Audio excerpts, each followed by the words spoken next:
तो इस वीडियो के एंड तक आप समझ जाओगे कि वेबसाइट क्या होती है, वेबसाइट होस्टिंग क्या होती है, होस्टिंग की ज़रूरत क्यों होती है, वेब होस्टिंग के टाइप्स क्या होते हैं और एक अच्छी होस्टिंग के फीचर्स क्या-क्या हो सकते हैं।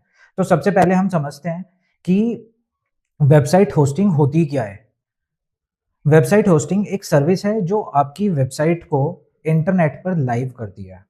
जब आप वेबसाइट बनाते हो तो उसकी फाइल्स को सर्वर पर अपलोड किया जाता है। जैसे कि हमने बात की थी डायनामिक वेबसाइट में हम कोड लिखते हैं या फिर हम एक सीएमएस इंस्टॉल करते हैं, चाहे वो वर्डप्रेस हो सकता है, विक्स हो सकता है या मैजेंटो हो सकता है या फिर आपका शॉपिफाई भी हो सकता है। तो उसका प्रोसेस क्या है कि सबसे पहले हम वो लोग कोड लिख लेते हैं, पूरा का पूरा टेम्पलेट डाउनलोड कर लेते हैं, इंस्टॉल कर लेते हैं, उस पे अपना काम कर देते हैं।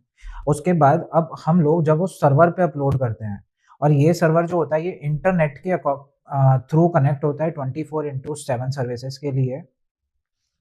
तो इसका एक एग्जांपल से समझते हैं कि जब हमें एक घर बनाना होता है तो उसके लिए हमें एक ज़मीन चाहिए होती है, राइट?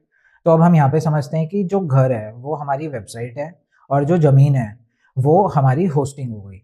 तो जब मैंने ज़मीन खरीदी तो मेरे को उस पे घर तो बनाना ही है, राइट? घर बनाने के लिए मैंने ज़मीन खरीदी है, तो अब मेरे को वेबसाइट बनाने के लिए होस्टिंग लेनी ही लेनी पड़ेगी। तो जब तक मैं ज़मीन नहीं खरीदूँगा तब तक मैं घर नहीं बना सकता। Same goes with digital platforms की अगर मेरे को अपनी वेबसाइट बनानी है तो मुझे होस्टिंग खरीदनी ही पड़ेगी।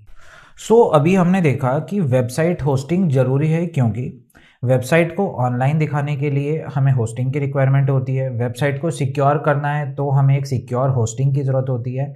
इन केस अगर हमारे जो वेबसाइट है उसकी अगर स्पीड स्लो हो जाती है तो भी यूज़र एक्सपीरियंस ख़राब होता है, जिसकी वजह से लोग आते हैं, विज़िट करते हैं, देख